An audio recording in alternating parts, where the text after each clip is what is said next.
बुवा दाजुभाइ दिदीबहिनीहरू मेरो घरमा प्रहरी आएको छ। मैले समाचारबाट उच्च अदालतको आदेशबारे थाहा त पाएँ, तर बिना कुनै कागज अहिले यतिखेरसम्म मलाई केही पुर्जी पनि दिएको छैन, कागज पनि लिएको छैन। मेरो घरभित्र आएर बेडरुमभित्र आउनुभएको छ। मैले सार्वजनिक पनि गरिसकेको छु।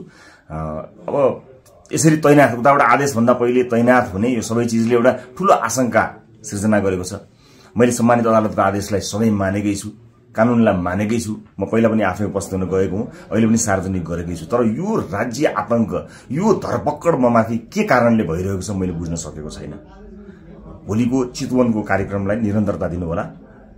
मलाई लागेको थियो म केही कुरा भन्छु भनेर, तर जुन तरिकाले अहिले यो सामान्य अभ्यासभन्दा पर गएर जबरजस्ती गर्ने कोसिस बिना कागज पत्र छ होला, ल्याउनु पनि हुन्छ होला, ल्याउन सकिने पनि थियो। त्यो लिएर आएर लैजान सकिन्थ्यो, भोलि ल्याउन सकिन्थ्यो। भरे पनि अझै कागज बोकीवरी प्रक्रिया मेरो लागि कुनै प्रक्रिया पूरा गर्न मानेको छैन। आतंकित बनाएर घरभित्र प्रहरी छिरेको छ। म यसै पनि गिरफ्तारी दिन्छु भनेर बसेकै छु। जे होस्, आम नागरिकले सब चिज हेरिरहेका छन् भन्ने मलाई विश्वास छ। न्यायको लडाई म एक थोपा रगत रहुन्जेल लडिरहन्छु। यहाँले साथ दिनुहुनेछ भन्ने विश्वास मैले लिएको छु। मैले कुनै गल्ती गरेको पनि छैन, कुनै अपराध गरेको पनि छैन, तर संसारकै सबैभन्दा ठूलो अपराधीलाई जस्तो ममाथि गरिएको यो व्यवहार आम जनताले हेरिरहेका छन् भन्ने मैले विश्वास लिएको छु। म धेरै केही भन्दिनँ। म सम्मानित अदालतप्रति अझै पनि आशा र भरोसा राखेर कानूनी प्रक्रियामा सघाउनको लागि परिरहेको छु।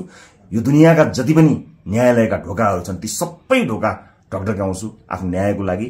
र मलाई थाहा छ यहाँहरूले सबै कुराको साक्षी बसेर हेरिरहनु भएको छ होला भन्ने मैले विश्वास लिएको छु। म यति जानकारी मैले दिनु उपयुक्त ठानेर मैले यो भिडियो रेकर्ड गराएको छु। चितवनमा जति पनि मेरा आदरणीय मतदाता आमा बुवा दाजुभाइ दिदीबहिनीहरू हुनुहुन्छ, भोलिको कार्यक्रम नरोक्नु होला। अन्य साथीहरू आउनुहुन्छ, उहाँहरूले कुराकानी गर्नुहुनेछ, निरन्तर चलिरहन्छ। मलाई यिनीहरूले हत्या नै गरेछन् भने पनि नेपाली मतपत्रमा घण्टी चुनाव चिन्ह बसेको छ।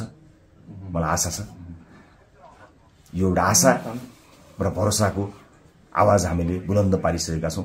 निरन्तरता प्रदान गर्नुहोला। म कानुनी लडाईँमा छु। पुराना राजनीतिक